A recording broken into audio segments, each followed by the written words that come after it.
नमस्कार, शुभ बिहानी सँगै अखबार दैनिक खबर बुलेटिनमा यहाँलाई हार्दिक स्वागत छ। म किसान नेपाली। सदाका जस्तै आज पनि विभिन्न खबर बुलेटिन सँगै उपस्थित भइसकेका छौं। यदि तपाईलाई हामीप्रति कुनै सल्लाह सुझाव एवं प्रतिक्रिया छन् भने तलको कमेन्ट बक्समा उठाइकन नभुल्नुहोला। यदि तपाईले हाम्रो च्यानल अहिलेसम्म पनि सब्स्क्राइब गर्नुभएको छैन भने सब्स्क्राइब गरिदिनुहोला, सँगै रहेको बेल आइकन थिचिदिनुहोला, जसले गर्दा तपाई समक्ष हाम्रा नयाँ अपडेटहरू सजिलै प्राप्त हुनेछन् र हाम्रो मेहनतको लागि एक लाइक गर्न नभुल्नुहोला। आउनुहोस् खबर बुलेटिन सुरु गरौं मुख्य खबरका शीर्षकबाट।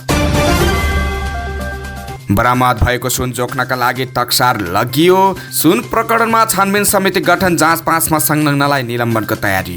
विमानस्थलबाट बरामद भएको सुन मैले ल्याएको होइन, दीपक मल्होत्रा। कान्तिपुर टिभीले बन्द गरायो सन्दीप छेत्रीको कार्यक्रम व्हाट्स द फ्लप। राष्ट्रिय स्वतन्त्र पार्टीकी सांसद गौतमले जितिन् politician of the year award. नेपाली वायु सेवा कम्पनीले अब जहाजमा पसल राख्न पाउने। कांग्रेस बैठकमा कटाक्ष, 2 महामन्त्री चरी जेलैमा। माटो बोकेका गाडी बन्चरे डाँडा जान छुट, फोहोरका गाडी अवरोध कायमै। बीसीएल नर्सिङ, एचए र फार्मेसी असिस्टेन्टको शुल्क वृद्धि स्थगित। मौद्रिक नीति अगाडि लगानीकर्ता पर्ख रहेको अवस्थामा नेप्सेमा सामान्य गिरावट। लाइभ गरेर कांग्रेसले कम्युनिस्टहरूलाई चुनौती दियो, वामदेव गौतम। 11औं महाधिवेशनमा 10 लाख पार्टी सदस्य पुर्याउने एमालेको संकल्प। केशव बुढाथोकीलाई उद्धव थापाको जवाफ, हिक्मत कार्कीलाई मुख्यमन्त्री माने हुन्छ। मिटर ब्याज सम्बन्धी विधेयकमा राष्ट्रिय सभाले महाधिवक्ताको राय लिने। मौद्रिक नीतिलाई धेरै भारी बोकाउनु हुँदैन, सोडिम वागले। केन्द्रीय सदस्य बुढाथोकीलाई कारबाही गर्न कोशीका मुख्यमन्त्री थापाको माग। विदेशी मुद्रा दुबई लैजाँदै गर्दा 4 जना त्रिभुवन अन्तर्राष्ट्रिय विमानस्थलबाट पक्राउ। चालु आर्थिक वर्षमा 2000 बढी निजामती कर्मचारीको अवकाश हुने। तातोपानी नाकाबाट लक्ष्य भन्दा न्यून राजस्व संकलन। कांग्रेस बैठकमा अजय बाबुको प्रश्न, बालकृष्ण खाँड रोज्नेकी सरकार। गगनलाई सुरेन्द्र पाण्डेको कटाक्ष, देउवा डुबे तपाई पनि डुब्नुहुन्छ। राष्ट्रिय सभाको कार्यसूचीमा परेन मिटर ब्याज सम्बन्धी विधेयक। पाल्पाको सीजी सिमेन्ट उद्योगभित्र 13 कामदार घाइते। विद्यार्थीको आन्तरिक मूल्याङ्कन मापदण्ड, 3 क्षेत्र अनुसार अङ्कभार, गणितमा पनि आन्तरिक मूल्याङ्कन। कटहरीको तरकारी बजार विराटनगरका मेयरले जान दिएनन्, कटहरीका व्यापारी पनि जान मानेनन्। भारतको जुनसुकै तरकारीलाई पनि नेपालमा स्वागत, नेपालीलाई भारतको ढोका बन्द। र चीन अत्याधिक गर्मीको चपेटामा, तापक्रम 52.2 डिग्री सेल्सियस। अब समाचार विस्तारमा। त्रिभुवन अन्तर्राष्ट्रिय विमानस्थलबाट जाँच पास भएर बाहिरिसकेपछि बरामद भएको सुन जोख्नका लागि टक्सार विभागमा लगिएको छ। राजस्व अनुसन्धान विभागले सुन जोख्न बबरमल स्थित राष्ट्र बैंकको टक्सार महाशाखामा पठाएको हो। मोटरसाइकल र स्कुटरको ब्रेक सु भित्र लुकाएर ल्याइएको सुन बुधबार भन्सार जाँच पास गरेर बाहिरिसकेको अवस्थामा सिनमङ्गलबाट राजस्व अनुसन्धान विभागको टोलीले बरामद गरेको थियो। बरामद सुनको परिणाम यकिन भइसकेको छैन, त्यसैले विभागले सुन जोख्न राष्ट्र बैंक पठाएको हो। अनुसन्धानमा संलग्न अधिकारीहरूले सुन करिब 1 क्विन्टल हुन सक्ने अनुमान गरेका छन्। यो प्रकरणमा 1 जना भारतीय नागरिक सहित 6 जना पक्राउ परेका छन्। त्रिभुवन अन्तर्राष्ट्रिय विमानस्थलको भन्सारबाट जाँच पास भएको ठूलो परिणामको सुन जफत भएपछि भन्सार विभागले छानबिन समिति बनाएको छ। विभागको अनुसन्धान शाखाका निर्देशक मानबहादुर पौडेलको नेतृत्वमा छानबिन समिति गठन गरिएको हो। उक्त समितिले विमानस्थलको भन्सार जाँच पासमा संलग्नको छानबिन गर्नेछ। समितिले विमानस्थलमा रहेका सीसीटीभी फुटेजबाट छानबिन सुरु गर्नेछ। समितिले भन्सार अधिकृत लगायत अन्य कर्मचारीहरूको संलग्नता बारे पनि छानबिन गर्नेछ। यसैबीच भन्सार जाँच पासमा संलग्न कर्मचारीहरूलाई भन्सार विभागले निलम्बनको तयारी गरेको छ। राजस्व अनुसन्धान विभागले अस्ति भन्सार जाँच पास भएर बाहिरको झण्डै 100 किलो सुन बरामद गरेको थियो। विभागले अहिलेसम्म यसमा संलग्न 6 जनालाई पक्राउ गरिसकेको छ। व्यवसायी दीपक मल्होत्राले मंगलबार त्रिभुवन अन्तर्राष्ट्रिय विमानस्थलबाट बरामद भएको सुनमा आफ्नो संलग्नता नरहेको बताएको छन्। बिहिबार काठमाडौँमा पत्रकार सम्मेलन गरेर मल्होत्राले बरामद भएको सुन आफूले नल्याएको बताएका हुन्। राजस्व अनुसन्धान विभागले मंगलबार भन्सार जाँच पास भएर बाहिरको झण्डै 100 किलो सुन बरामद गरेको थियो। बरामद भएको सुन व्यवसायी मल्होत्राको भएको दावी गर्दै एक पत्रकारले बिहिबार समाचार छापेका थिए। मल्होत्राले उक्त समाचार प्रति आपत्ति जनाएका छन्। उनले उक्त समाचारमा आफ्नो तस्बिर राखिएको र त्यसबारे आफूलाई सम्पर्क पनि नगरेको दावी गरेका छन्। कान्तिपुर टिभी एसडीले प्रसारण गर्दै आइरहेको कार्यक्रम व्हाट्स द फ्लपको उत्पादन तथा प्रसारण रोकिएको छ। टेलिभिजनले बिहिबार सूचना जारी गर्दै महिलाको स्वाभिमान र समाजको चेतनालाई सम्मान गर्दै कार्यक्रमको उत्पादन र प्रसारण पूर्णतः रोकेको जनाएको छ। गत असार 23 गते शनिबार प्रसारित उक्त कार्यक्रमको एपिसोडमा अभिनेता पल शाहसँग होस्ट सन्दीप छेत्रीले अन्तर्वार्ता लिएका थिए। उक्त अन्तर्वार्तामा महिलालाई मजाकको विषय बनाइएको भन्दै सामाजिक सञ्जालमा व्यापक आलोचना भएको थियो। आलोचनापछि कान्तिपुर टिभीले उक्त एपिसोड उनीहरूलाई हटाएको थियो। बिहिबार जारी सूचनामा कान्तिपुर टेलिभिजनले व्हाट्स द फ्लपको ठाउँमा चाँडै नै उत्कृष्ट कार्यक्रम ल्याउने जनाएको छ। अभिनेता समेत रहेका होस्ट छेत्रीले सञ्चालन गर्दै आएको सो कार्यक्रम पटक पटक विवादमा पर्दै आएको छ। यसअघि मधेसी समुदायलाई मजाक गरेको भन्दै व्यापक विरोध समेत भएको थियो। राष्ट्रिय स्वतन्त्र पार्टीकी सांसद Shobhita Gautam young old politician of the year award जितेकी छन्। अवार्डका लागि शोभितासँग चिलीकी महिला तथा लैङ्गिक समानता मन्त्री एन्टोनिया कस्मिका लगायत विभिन्न देशका 15 सांसद मेयर लगायतका सर्टलिस्टमा समेटिएका थिए। संस्थाले सर्टलिस्टमा समावेश मध्ये 5 जनालाई अवार्ड प्रदान गर्दै आएको छ। आयोजक वन यङ ओल्डका अनुसार प्रतिस्पर्धीहरू मध्येबाट 27 वर्षीय शोभिता गौतम सँगै क्यानाडाकी एरिएलले कायबागा, अस्ट्रेलियाकी अयोर मकुर चुवट र न्युजिल्यान्डका मोको टुपानिया र बेल्जियमका स्यामुअल कोगोलातीले अवार्ड प्राप्त गरेका हुन्। संस्थाले नेपाली इतिहासमा प्रतिनिधि सभामा प्रत्यक्ष निर्वाचित सबैभन्दा कान्छी सांसद र राष्ट्रिय स्वतन्त्र पार्टीको सांसद सदस्यको रूपमा गौतमलाई सर्टलिस्टमा छनौट गरेको थियो। उनलाई बिजुली नपुगेको ठाउँमा जन्मेकी र राम्रो स्रोत साधन नभएको सरकारी विद्यालयमा पढेकी सविता आफ्नो भाषा सामाजिक सञ्जालमा अत्याधिक रुचाइएसँगै राजनीतिमा उदाएकी पात्रको रूपमा चिनिएको छ। सांसदले the one young old politician of the year award हरेक वर्ष 18 देखि 35 वर्ष उमेर समूहका प्रभावशाली राजनीतिज्ञहरूलाई प्रदान गर्छ। द वन यङ ओल्ड युवा नेतृत्व सशक्तिकरण र विकासका लागि स्थापित बेलायती संस्था हो। संस्थाले बेलफास्ट बेलायतमा आगामी 2 देखि 5 अक्टोबरसम्म the one young old summit गर्दैछ। नेपालका अन्तर्राष्ट्रिय वायु सेवा कम्पनीले उडानका दौडानमा अब अनबोर्ड ड्युटी पे सब सञ्चालन गर्न सक्ने भएका छन्। सांस्कृतिक पर्यटन तथा नागरिक उड्डयन मन्त्रालयले उडानका बखत वायु सेवाभित्र यस्तो पसल सञ्चालन गर्न सहजीकरण गर्ने उद्देश्यले अनबोर्ड ड्युटी पे सब सञ्चालन कार्यविधि जारी गरेको छ। यस कार्यविधि अनुसार वायु सेवा कम्पनीले अनुमति लिएर जहाजभित्रै पसल सञ्चालन गर्न सक्नेछ। यसबाट वायु सेवाको अतिरिक्त आम्दानी बढ्नेछ। वायु सेवालाई थप सबल, सुदृढ र दिगो बनाउने तथा राजस्व सङ्कलन र विदेशी मुद्रा आर्जनमा समेत सहयोग पुग्ने मन्त्रालयको विश्वास छ। मन्त्रालयका अनुसार यस कार्यविधिमा टेकेर वायु सेवा कम्पनीले उडानरत विमानमा करयुक्त सामग्री बिक्री गर्ने पसल राख्न सक्ने भएका छन्। नेपालबाट नेपाल एयरलाइन्स, हिमालय एयरलाइन्स र बुद्ध एयरले नियमित अन्तर्राष्ट्रिय उडान गरिरहेका छन्। नेपाली कांग्रेसका केन्द्रीय सदस्य प्रकाश स्नेही रसाइलीले विधानको सम्पूर्ण अधिकार सभापतिलाई दिएकाले दुवै महामन्त्री चरी जेलैमाको अवस्थामा रहेको बताएका छन्। विधान अनुसार गर्नुपर्ने सबैजसो कार्य सभापतिको निर्णयमा भर पर्ने विधान रहेको उनले बताएका छन्। महामन्त्रीलाई बबुरा देखिरहेको छु, विधानले केही काम गर्न दिने रहेनछ। स्नेहीले भने चरी जेलैमा जस्तो सबै सभापतिले गर्ने विधानले भनेको रहेछ। नेपाली कांग्रेसलाई भ्रष्टाचारीलाई संरक्षण गर्ने दलका रूपमा बाहिर व्याख्या हुँदै आएको उनले सुनाएका छन्। आम नागरिकमा कांग्रेस प्रतिको धारणा बारे भने नेपाली कांग्रेस भ्रष्टाचार भन्ने बित्तिकै मुख थुन्छ, कानमा रोइहाल्छ, आँखा बन्द गर्छ भन्ने छ। भ्रष्टाचारको विरोधी 1 हप्ते अभियान देशभरि नै गर्ने गरी कार्ययोजना ल्याउन उनले आग्रह गरे। कांग्रेसले 8,66,000 क्रियाशील सदस्यका लागि मात्र काम गरिरहेको छौं कि सबै जनताका लागि राजनीति गरिरहेका छौं भन्ने प्रश्न उठेको उनले बताएका छन्। काठमाडौँ उपत्यकाबाट फोहोर बोकेर जाने गाडीमा अवरोध गरिरहेका बन्चरे डाँडाका ल्यान्डफिल साइटका स्थानीयवासीले माटो बोकेर गएको गाडीलाई जान दिएका छन्। तर फोहोर बोकेर जाने गाडीलाई भने उनीहरूले अवरोध कायमै राखेका छन्। 1 साउनदेखि ककनी गाउँपालिका जनप्रतिनिधि सहित स्थानीयले काठमाडौँबाट गएको फोहोरको गाडी जान दिएका छैनन्। तर बिहिबार बन्चरे डाँडामा दुर्गन्धित भएको फोहोरलाई छोप्न माटो बोकेर 20 वटा गाडी जान दिएको ककनी गाउँपालिका 3 का वडाध्यक्ष धननाथ बजगाईले जानकारी दिए। हामीले फोहोर मात्र रोकेका हौं, क्यापिङ गर्न आएको गाडी छिर्न दिएका छौं। यस्तै झिङ्गा नभन्कियोस् भनेर सेनिटेसनका लागि आएको गाडी पनि छिर्न दिएका छौं, बजगाईले भनेका छन्। उनले नेपाल विज्ञान तथा प्राविधिक प्रज्ञा प्रतिष्ठान नास्टको अध्ययन टोली पनि बन्चरे डाँडा जान लागेको बताएका छन्। हिजो नास्ट टोलीले बन्चरे डाँडा ल्यान्डफिल साइटले वरिपरिको बस्तीमा पारेको असर र वातावरणीय प्रभाव मूल्याङ्कनका लागि गएको थियो। उनले भने टोलीले 3 महिनाभित्र अध्ययन प्रतिवेदन बुझाउने बजगाईले बताएका छन्। प्राविधिक शिक्षा तथा व्यावसायिक तालिम परिषद CTE-VTले प्रमाणपत्र तह, नर्सिङ प्रमाणपत्र तह, सामान्य चिकित्सा HA र डिप्लोमा इन फार्मेसी विषय अध्ययनका लागि गरेको शुल्क वृद्धि स्थगित गरेको छ। परिषदले बिहिबार एक सूचना जारी गर्दै सरकारवाला संघहरूको छलफलपछि मात्र शुल्क समायोजन गर्ने गरी हाललाई शुल्क समायोजन सम्बन्धी यसअघिको निर्णय स्थगित गरेको बताएको छ। परिषदको स्तर निर्धारण तथा सम्बन्धन महाशाखाले गत 29 असारमा 3 वटा विषयको शुल्क समायोजन भएको भन्दै सूचना प्रकाशित गरेको थियो। सूचनाका अनुसार सिटिभिटीले नर्सिङको 1,49,230 रुपियाँ, एचएको 1,19,000 रुपियाँ र फार्मेसीको 86,500 रुपियाँ बढाएको थियो। यस अनुसार 3 वर्ष प्रमाणपत्र तह नर्सिङका लागि 6,24,230, एचए तर्फ 5,23,820 र फार्मेसी असिस्टेन्टका लागि 4,23,660 शुल्क पुगेको थियो। तर बढेको शुल्क कार्यान्वयन नहुने भएको छ। मौद्रिक नीति अगाडि लगानीकर्ता पर्खर हेरेको अवस्थामा रहँदा सातको अन्तिम कारोबारका दिन शेयर बजारमा सामान्य गिरावट आएको छ।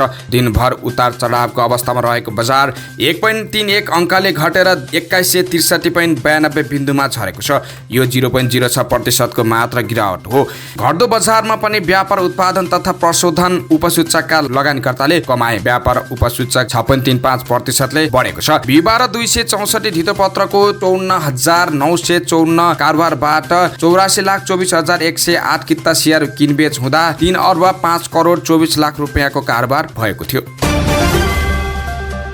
राष्ट्रिय सभा सदस्य वामदेव गौतमले केन्द्रीय समिति बैठकको प्रत्यक्ष प्रसारण गरेर नेपाली काङ्ग्रेसले धेरै राम्रो काम गरेको बताएका छन्। बिहिबार राष्ट्रिय सभा बैठकमा बोल्दै उनले काङ्ग्रेसले जस्तै केन्द्रीय समिति बैठक लाइभ गर्न कम्युनिस्ट पार्टीहरूलाई चुनौती दिए। नेपाली काङ्ग्रेसले लाइभ गरेर केन्द्रीय कमिटी बैठक सुरु गरेको छ। यो कम्युनिस्टहरूलाई चुनौती हो। कम्युनिस्टहरू यो तो बाटोमा हिँड सक्छौ कि सक्दैनौ, गौतमले प्रश्न गरे। उनले अगाडि भने भ्रष्टाचार गर्नका निम्ति, व्यभिचार गर्नका निम्ति र दुराचार गर्नका निमित्त बाहेक गोप्य रूपमा निर्णय गर्नु नै कुनै विषय छैन। 2 साउनमा सुरु भएको केन्द्रीय समिति बैठक नेपाली काङ्ग्रेसले सामाजिक सञ्जाल मार्फत प्रत्यक्ष प्रसारण गर्दै आएको छ। काङ्ग्रेसले केन्द्रीय समिति बैठक खुल्ला गरेर राम्रो काम गरेको भन्दै उनले बधाई दिएका छन्। नेपाली काङ्ग्रेसलाई मेरो बधाई छ, त्यही बाटोबाट कम्युनिस्टहरू पनि हिँड्नुपर्छ, नेता गौतमले भने। नेकपा एमाले 11औं महाधिवेशनमा 10 लाख गुणस्तरीय सदस्य पुर्याउने संकल्पमा पार्टी लागिरहेको जनाएको छ। संगठित विभागका प्रमुख काशीनाथ अधिकारीले प्रेस वक्तव्य जारी गर्दै उक्त महाधिवेशनमा 10 लाख सदस्य बनाउने संकल्पमा एमाले रहेको उल्लेख गरेका छन्। वक्तव्य मार्फत अधिकारीहरूले पार्टी सदस्यता घटेको नभएर विगतको त्रुटि सच्याउने काम भएको पनि उल्लेख गरेका छन्। 10औं महाधिवेशनका बेला रहेको त्रुटिलाई पनि सच्याउन खोजिएको छ। त्यतिबेला कायम भएका सदस्यहरूमा एकातिर एकीकृत समाजवादी तर्फ गएका सबै सदस्यहरूको नाम यथावत थियो भने अर्कातिर नेकपा कलमा अनुचित ढङ्गले दिएका सदस्यहरूको ठूलो संख्या पनि त्यसमा पर्न गयो। विज्ञप्तिमा लेखिएको छ, 10औं महाधिवेशनमा एमाले पार्टी सदस्य 8 लाख पुगेको जनाएको थियो। तर त्यो संख्या वास्तविक नरहेको एमाले प्रस्ताएको छ। पार्टी सदस्यता नवीकरण कम हुनुमा यसपटक लिएको नयाँ नीतिले पनि काम गरेको वक्तव्यमा लेखिएको छ। काङ्ग्रेस केन्द्रीय सदस्य राजीव विक्रम शाहले आफूलाई कर्णाली प्रदेशको संसदीय दलको नेतामा प्रतिस्पर्धा गर्न नदिएको भन्दै असन्तुष्टि जनाएका छन्। बिहिबार केन्द्रीय समितिको बैठकमा शाहले लोकतान्त्रिक प्रक्रियामा जानबाट आफूलाई वञ्चित गराएको बताए। लोकतान्त्रिक पार्टीमा प्रतिस्पर्धा गर्छु भनेर मैले चाहना राख्नु के अपराध थियो? त्यही चाहना राखेको आधारमा उपगुटको शिकार हुनुपर्ने हामीले कस्तो लोकतान्त्रिक चरित्र देखाएका छौं? शाहले असन्तुष्ट राखे। कर्णाली प्रदेश सभामा काङ्ग्रेस संसदीय दलको नेतामा शाहले इच्छा राखे पनि जीवन बहादुर शाही निर्विरोध चयन भएका थिए। सभापति शेरबहादुर देउवा र उपसभापति पूर्णबहादुर खड्का शाहीको पक्षमा देखिएपछि उनी निर्विरोध चयन भएका थिए। संसदीय दलको नेताको आकांक्षा राखेपछि नेतृत्व तहबाट छलफलका लागि बोलाउने अपेक्षा गरेको तर वास्ता नगरेको शाहले बताए। संसदीय दल उड्छु भन्दा पार्टीको नेताहरूबाट कस्तो व्यवहार भयो, यसको भागीदार कहिलेसम्म हुनुपर्ने हो? के सजाय पाउनुपर्ने हो? जिम्मेवारी नेताले गरेको यो व्यवहार कहिलेसम्म सहनुपर्ने हो? शाहीले प्रश्न गरे। कोशीका मुख्यमन्त्री उद्धव थापाले आफूलाई मुख्यमन्त्री मान्ने कि नमान्ने भन्ने प्रश्न गर्ने केन्द्रीय सदस्य केशव कुमार बुढाथोकीलाई बिहिबार जवाफ दिएका छन्। उनले एमाले नेता तथा पूर्व मुख्यमन्त्री हिक्मत कुमार कार्कीलाई नै मुख्यमन्त्री मान्न बुढाथोकीलाई चुनौती दिए। बुधबार काङ्ग्रेस केन्द्रीय समिति बैठकमा बोल्ने क्रममा बुढाथोकीले सभामुखको समर्थनमा मुख्यमन्त्री बन्नु गल्ती भएको भन्दै काङ्ग्रेसका कोशी प्रदेश सभापति समेत रहेका थापालाई मुख्यमन्त्री मान्ने कि नमान्ने भनी प्रश्न गरेका थिए। बिहिबार केन्द्रीय समिति बैठकमा बोलेका थापाले बुढाथोकीलाई जवाफ दिँदै आफूलाई मुख्यमन्त्री नमाने पनि हुने बताएका हुन्। अनुचित लेनदेन मिटर ब्याज सम्बन्धी विधेयकमा राष्ट्रिय सभाले महान्यायाधिवक्ता कार्यालयको राय लिने भएको छ। बिहिबार बसेको राष्ट्रिय सभाको कार्य व्यवस्था परामर्श समितिको बैठकमा राष्ट्रिय सभा अध्यक्ष गणेश प्रसाद तिमल सिन्हाले महान्यायाधिवक्ता कार्यालयको राय लिएर विधेयक अगाडि बढाउनु उपयुक्त हुने बताएका हुन्। छलफलमा सत्तारूढ दल नेपाली कांग्रेस र नेकपा माओवादी केन्द्रले बिहिबार नै मिटर ब्याज सम्बन्धी विधेयक अगाडि बढाउने प्रस्ताव राखेको थियो। मुख्य प्रतिपक्ष नेकपा एमाले भने प्रतिस्थापन विधेयक सामान्य विधेयक चाहिँ अगाडि बढाएको उल्लेख गर्दै थप छलफल आवश्यक भएकोमा जोड दिएका थिए। एमाले थप छलफल गर्नुपर्ने प्रस्ताव गरेपछि राष्ट्रिय सभा अध्यक्ष तिमल सिन्हाले महाधिवक्तालाई कार्य व्यवस्था परामर्श समितिको बैठकमै आमन्त्रण गर्ने प्रस्ताव राखे। जस अनुसार यही साउन 7 गते दिउँसो 3:01 कार्य व्यवस्था परामर्श समितिको बैठक राख्ने र उक्त बैठकमा महान्यायाधिवक्तालाई आमन्त्रण गर्ने तय भएको राष्ट्रिय सभाका अध्यक्षको सचिवालयले जनाएको छ। सांसद डाक्टर स्वर्णिम वाग्लेले मौद्रिक नीतिलाई धेरै भारी बोकाउन नहुने बताएका छन्। उनले पब्लिक फाइनान्स र प्राइभेट फाइनान्स दुवैमा समस्या रहेको भन्दै मौद्रिक नीतिलाई मात्र धेरै भारी बोकाउन नहुने बताएका हुन्। प्राइभेट फाइनान्स उत्पादनमा केन्द्रित भएर अन्य क्षेत्रमा केही कसिलो हुनुपर्ने भन्दै उनले त्यसले राजस्वमा भने दबाव पार्न नहुने बताएका हुन्। उनले विगतका पोलिसीले ल्याएका प्रभावको विषयमा पनि नेपाल राष्ट्र बैंकले बताउनु पर्ने बताएका हुन्। मौद्रिक नीति प्राविधिक हो भन्दा पनि यसबारे आम नागरिकलाई बुझाउनु जरुरी रहेको उनको भनाइ छ। प्राइभेट फाइनान्समा जनताको अवस्था सहज नभएको भन्दै उनले निजी क्षेत्रको कर्जा जीडीपी बराबर रहेको बताएका थिए। यो विकसित देशकै अनुपातमा रहेको उनले बताएका छन्। नेपाली कांग्रेस केन्द्रीय समिति बैठकमा झापाको पार्टी विवाद छताछुल्ला भएको छ। कोशी प्रदेशका मुख्यमन्त्री एवं प्रदेश सभापति उद्धव थापाले केन्द्रीय सदस्य केशव बुढाथोकीलाई कारबाहीको माग गरेका छन्। गत निर्वाचनमा कांग्रेसका उम्मेद्वार हराउन बुढाथोकीले भूमिका खेलेको थापाले आरोप लगाएका छन्। झापा 2 मा कांग्रेसको गठबन्धनको उम्मेद्वार हराउने उहाँ हो। देउमान थावेलाई भोट नदेऊ हराऊ भनेर मेसेज गर्नुभएको छ। थापाले भने चुनावको बेला अस्ट्रेलिया जानुभयो, सकिएपछि फर्किनु भयो। पार्टीलाई सङ्कट पर्दा भागेर जाने यस्ता नेतालाई कारबाही हुनु पर्दछ। भागेर अस्ट्रेलिया गएको रेकर्डेड छ। झापा 2 बाट प्रतिनिधि सभामा उम्मेद्वार बनेका थेबे झापा जिल्ला सभापति समेत हुन्। थापा र थेबे दुवै नेता कृष्ण प्रसाद सिटौला निकट छन्। बुढाथोकी संस्थापक पक्षका हुन्। बुधबार केन्द्रीय समितिको बैठकमा बोल्ने क्रममा जिल्ला सभापति थेबेले आफू खुसी र विधान विपरीत पार्टी सञ्चालन हुने गरेको आरोप लगाएका थिए। ठूलो मात्रामा विदेशी मुद्रा अवैध रूपमा बाह्य मुलुक लैजाँदै गरेका 4 जना व्यक्ति त्रिभुवन अन्तर्राष्ट्रिय विमानस्थलमा पक्राउ परेका छन्। पक्राउ पर्नेमा रूपन्देहीको तिलोत्तमा नगरपालिका 9 का 24 वर्षीय अनिश थापा सहित अन्य 3 जना रहेका छन्। विदेशी मुद्रा लिएर हिमालयन एयरलाइन्सको उडानबाट युएईको दुवै जना लागेका थापा बुधबार राति पक्राउ परेका हुन्। उनको साथबाट 41,400 अमेरिकी dollar, 1,19,500 Saudi real, 1,357 Omani real, 308 Bahrain दिनार बरामद भएको प्रहरीले जनाएको छ। अन्तर्राष्ट्रिय उडान मार्फतको प्रस्थान होल्ड ब्यागेज चेकिङ एरियामा जाँच गर्ने क्रममा लगेजभित्र प्लास्टिकले र्यापिङ गरी चाउचाउको बीचमा विदेशी मुद्रा फेला परेको थियो। थप अनुसन्धानका क्रममा तिलोत्तमा 9 कै 38 वर्षीय दिपेश लगायत 3 जनालाई त्रिभुवन अन्तर्राष्ट्रिय विमानस्थल उडानतर्फको प्रस्थान पार्किङ एरियामा बागमती प्रदेश 01-027 च 6266 नम्बरको गाडीबाट नियन्त्रणमा लिएको प्रहरीले जनाएको छ। प्रहरीले 2 जनाको नाम खुलाएको छैन। पक्राउ परेका सबैलाई आवश्यक कारबाहीको लागि प्रहरी वित्त गौशालामा राखी थप अनुसन्धान भइरहेको प्रहरीले जनाएको छ। चालु आर्थिक वर्ष 2080-81 मा 2261 जना निजामती कर्मचारीको अवकाश हुने भएको छ। निजामती कर्मचारीहरूको व्यक्तिगत विवरण राख्ने केन्द्रीय निकाय राष्ट्रिय किताबखानाले अवकाश हुने कर्मचारीको विवरण सार्वजनिक गरेको हो। महानिर्देशक टेकराज पाण्डेका अनुसार विशिष्ट श्रेणीका 19 जनादेखि श्रेणीविहीन 600 बढी सम्मका कर्मचारीहरू आर्थिक वर्ष 2080-81 भित्र अवकाश जानेछन्। निजामती सेवा ऐनमा 58 वर्ष उमेर पूरा भएका वा 30 वर्ष सेवा अवधि पूरा गरेका कर्मचारीहरू अनिवार्य अवकाशमा जाने व्यवस्था छ। निजामती सेवाको कुनै पद रिक्त भएमा त्यसको सूचना पद रिक्त भएको 1 महिना भित्रमा सम्बन्धित निकायले लोकसेवा आयोगलाई दिइसकेको जानकारी सामान्य प्रशासन मन्त्रालयलाई दिनुपर्ने व्यवस्था छ। सोही विवरणका आधारमा लोकसेवा आयोगले कर्मचारी छनौटको परीक्षा लिए नियुक्तिका लागि सिफारिस गर्दछ। चीनसँगको उत्तरी नाका तातोपानीबाट गत आर्थिक वर्षमा लक्ष्यभन्दा न्यून राजस्व सङ्कलन भएको छ। कुनै बेला रु 5 खर्ब राजस्व सङ्कलन गरेर मुलुकको अर्थतन्त्रमा महत्त्वपूर्ण टेवा पुर्याएको तातोपानी भन्सार कार्यालयले 2072 को भूकम्पपछि कम राजस्व सङ्कलन गर्दै आइरहेको छ। उक्त नाकाबाट गत अबमा 4 अर्ब 62 करोड राजस्व सङ्कलनको लक्ष्य राखिएको भए पनि 3 अर्ब 27 करोड 94 लाख 20,727 मात्र अर्थात् लक्ष्यको 70.84% राजस्व सङ्कलन भएको भन्सार कार्यालयले जनाएको छ। विक्रम सम्वत 2072 को भूकम्पपछि बाढी, पहिरो, कोरोना, सडक लगायत कारण देखाउँदै नाका राम्रोसँग सञ्चालन हुन सकेको छैन। गत वैशाख 18 गते केही सामग्री निर्यात गरे पनि त्यसपछि निर्यात शून्य तथा आयात पनि घटेको तातोपानी भन्सार कार्यालयका प्रमुख दयानन्द केसीले जानकारी दिए। नेपाली कांग्रेसको बैठकमा पूर्व गृहमन्त्री बालकृष्ण खाँडलाई निलम्बन गर्नुपर्ने आवाज उठेको छ। 3 दिनदेखि जारी बैठकमा खाँडको निलम्बनको पक्षमा बोल्ने केन्द्रीय सदस्य अजय बाबु शिवाकोटी पहिलो बनेका छन्। बालकृष्ण खाँडलाई अदालतले पूर्वाक्षका लागि थुनामा पठाएको छ। सभापतिज्यू, हाम्रो दुविधा अचम्मको छ। शिवाकोटीले बैठकमा भने खाँडप्रति अन्याय भयो भन्ने हो भने यो सरकारबाट हट्नु पर्यो, होइन भने आरोपीलाई पार्टीबाट निलम्बन गर्नुपर्छ कि पर्दैन। भ्रष्टाचारीको विषयमा बैठकबाट पनि भ्रमपूर्ण सन्देश प्रवाह हुन नहुने बताएका छन्। सरकार र साथी मध्ये के राज्य हो यो बैठकले टुङ्गो लगाउनु पर्दछ, शिवाकोटीले भने। यसअघि बुधबारको बैठकमा लक्ष्मी खतिवडा र राधा घलेले खाँडको पक्ष लिएका थिए।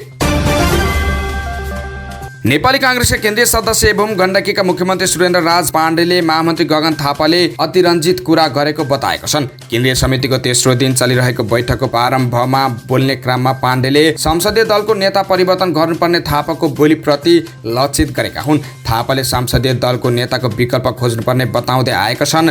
विधानको अभ्यास गर्न कसैले रोक्न सक्दैन, सभापतिले पनि सक्नुहुन्न, कसैले पनि सक्दैन। त्यो कुन बेला कुन समयमा प्रयोग गर्ने हो त्यो गरौँ, थापा लक्षित बोलीमा पाण्डेले भने। त्यसमा आपत्ति छैन, पाइन्छ, गर्ने पनि हो, सकिन्छ भने गर्ने कुरालाई भनेर मात्रै अतिरञ्जित नगरौँ। पार्टीका प्रतिनिधि सभाका 25% सदस्यले माग गरेमा संसदीय दलको नेताका लागि चुनाव हुने व्यवस्था छ। विधानको व्यवस्था कार्यान्वयन गर्न सकिने तर बाहिर बोल्दै हिँड्न नहुने पाण्डेको तर्क छ। राष्ट्रिय सभाको बैठक हिजो दिउँसो 1 बजे बसेको छ। संघीय संसद सचिवालयका महासचिव भरतराज गौतमले बिहिबारको बैठकको सम्भावित कार्यसूची सार्वजनिक गरेका थिए, जहाँ अनुचित लेनदेन, मिटर ब्याज मुलकी संहिता सम्बन्धी केही नेपाली ऐनलाई संशोधन गर्न बनेको विधेयक अगाडि बढाउने विषय समावेश छैन। मिटर ब्याज सम्बन्धी विधेयकका हकमा राष्ट्रिय सभाका अध्यक्ष गणेश प्रसाद तिमेल सिन्हाले गृहमन्त्री नारायण काजी श्रेष्ठसँग सल्लाह गरेर मात्रै अगाडि बढाउनु पर्ने बताएपछि कार्यसूचीमा नराखिएको संसद सचिवालयका अधिकारीहरू बताउँछन्। केही त्रुटिहरू पनि छन्, केही प्रक्रियाका विषय छन्। प्रतिस्थापना विधेयक पारित गरेर पठाएको सामान्य विधेयक अझै प्रतिनिधि सभाबाट पारित भएर आएको छ। प्रतिस्थापना विधेयक पारित गरेर पठाएको सामान्य विधेयक झैं प्रतिनिधि सभाबाट पारित भएर आएको छ। यसमा राष्ट्रिय सभाका अध्यक्षको चासो छ, ती अधिकारीहरूले भने। उनका अनुसार बिहिबार यो विधेयक अगाडि बढ्ने सम्भावना छैन। उनका अनुसार यो बिहिबार यो विधेयक अगाडि बढेको छैन।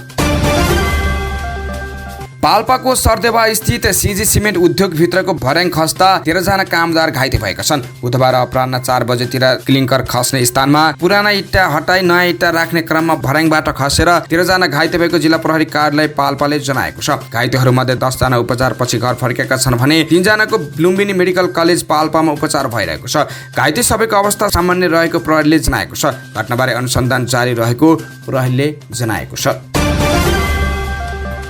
पाठ्यक्रम विकास केन्द्रले विद्यार्थी सिकाइका लागि आन्तरिक मूल्याङ्कन मापदण्ड 2080 सार्वजनिक गरेको छ। आन्तरिक मूल्याङ्कनका आधारहरू वैज्ञानिक बनाउन मापदण्ड तयार गरिएको केन्द्रले जनाएको छ।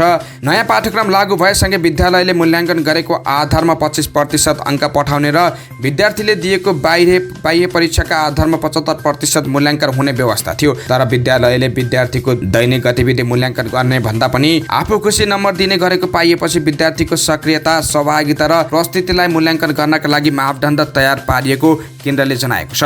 पाठ्यक्रम विकास केन्द्रका निर्देशक तथा सूचना अधिकारी डाक्टर बाबुराम ढुङ्गानाले भने, विद्यालयले आन्तरिक मूल्याङ्कन विद्यार्थीको मुख हेरेर दिने गरेको थियो, तर अब त्यो गर्न पाइँदैन। सुरु पाठदेखि नै ब्रेकडाउन बनाइएको छ। विद्यार्थीको क्रियाकलापमा आधारित भएर अङ्क दिनुपर्ने भनेर मापदण्ड तयार पारिएको हो। यसरी मूल्याङ्कन हुँदा कोही पनि मर्कामा नपर्ने उनको भनाइ छ। विराटनगरको तरकारी बजारलाई व्यवस्थित गर्न भनेर निर्माण गरिएको फलफुल तथा तरकारी बजार अलपत्र परेको छ। विराटनगरको गुन्द्री बजार सार्नका लागि भन्दै झन्डै 14 करोड लागतमा कटहरी 1 मा फलफुल तथा तरकारी थोक बजार निर्माण भएको थियो। तत्कालीन प्रधानमन्त्री केपी शर्मा ओलीले 2075 चैत 3 गते उद्घाटन गरेको संरचना सञ्चालनको जिम्मा प्रदेश सरकार र विराटनगर महानगरपालिकाको थियो। तर तत्कालीन काङ्ग्रेस नेता नागेश कोइराला हालका मेयरले विराटनगरको गुन्द्री बजारबाट बसपाक पश्चिम आफ्नो निजी जग्गा सारे। नागेश कोइरालाले आफ्नो जग्गामा बजार सारेपछि प्रदेश सरकारले गुन्द्रीलाई संरचना निर्माण भएको स्थानमा लैजान सकेन। प्रदेश सरकारले 2077 सालमा विराट कृषि उत्पादन तथा बजारीकरण विशिष्टीकृत सरकारी सङ्घलाई बजार सञ्चालनको जिम्मेवारी थियो। तर सङ्घले पनि बजार सञ्चालन गर्न नसक्ने जनाएको छ। त्यसपछि अल्पत्र अवस्थामा रहेको संरचनामा कटहरी गाउँपालिकाले साप्ताहिक हाट सार्ने निर्णय गरेको थियो।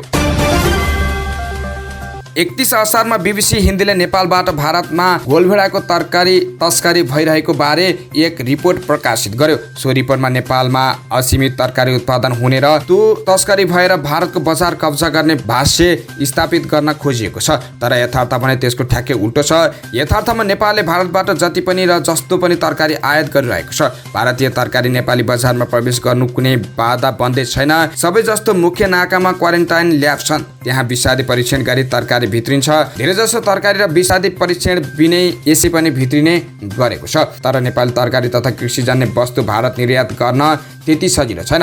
भारतले कुनै पनि भन्सार नाकामा प्लान्ट क्वारेन्टाइन ल्याब राखेको छैन। नेपाली वस्तुको ल्याब परीक्षण गर्नु पर्यो भने भारतको जुन राज्यमा निर्यात गर्ने हो त्यही राज्यको राजधानीमा पुग्नुपर्छ। उदाहरणका लागि उत्तर प्रदेश निर्यात गर्ने हो भने लखनऊको ल्याबमा परीक्षण गर्नुपर्छ। पश्चिम बङ्गालमा निर्यात गर्ने हो भने परीक्षण गर्ने कोलकाता पुग्नुपर्छ। र समाचारको अन्त्यमा युरोप र अमेरिका सँगै चीनमा पनि अत्याधिक गर्मी बढेको छ। यो जुलाई महिनामा चीनमा गर्मीले नयाँ कीर्तिमान बनाएको छ। चीनको उत्तर पश्चिम राज्यमा तापक्रम 52 डिग्री सेल्सियस भन्दा धेरै छ। सिन्जियाङको सरकारी अखबारका अनुसार त्यहाँको तुर्फुङ डिप्रेसनको सानबाओ टाउनसिलमा तापक्रम 52.2 डिग्री सेल्सियस पुगेको छ। पर्यटकीय क्षेत्रको रूपमा रहेको तुर्फन डिप्रेसनको सानबाओ टाउनसिप अङ्गुरका लागि पनि प्रख्यात छ। त्यहाँ अझै 5 दिन तापक्रम यस्तै रहने चेतावनी दिएको छ। यसअघि सन् 2015 मा चीनको आयनडिङ क्षेत्रमा तापक्रम 50 डिग्री सेल्सियस भन्दा धेरै मापन भएको थियो। यस्तै चीनको राजधानी बेजिङमा 28 दिनदेखि अधिकतम तापक्रम 35 डिग्री सेल्सियस भन्दा धेरै छ। युरोप र अमेरिकामा अत्याधिक गर्मी बढेपछि नागरिकका लागि एडभाइजरी जारी गरिएको छ। इटालीमा हिजो तापक्रम 46 डिग्री सेल्सियस पुगेको थियो। अत्याधिक गर्मीका कारण चीन, अमेरिका र युरोपमा तातो हावा अर्थात् लु चल्ने चेतावनी दिएको छ। हवस् त यिनै खबरसँगै आजलाई अखबार दैनिक सक्यो। बिदा हुन्छौँ। नमस्कार। हेर्दै रहनुहोला अखबार दैनिक।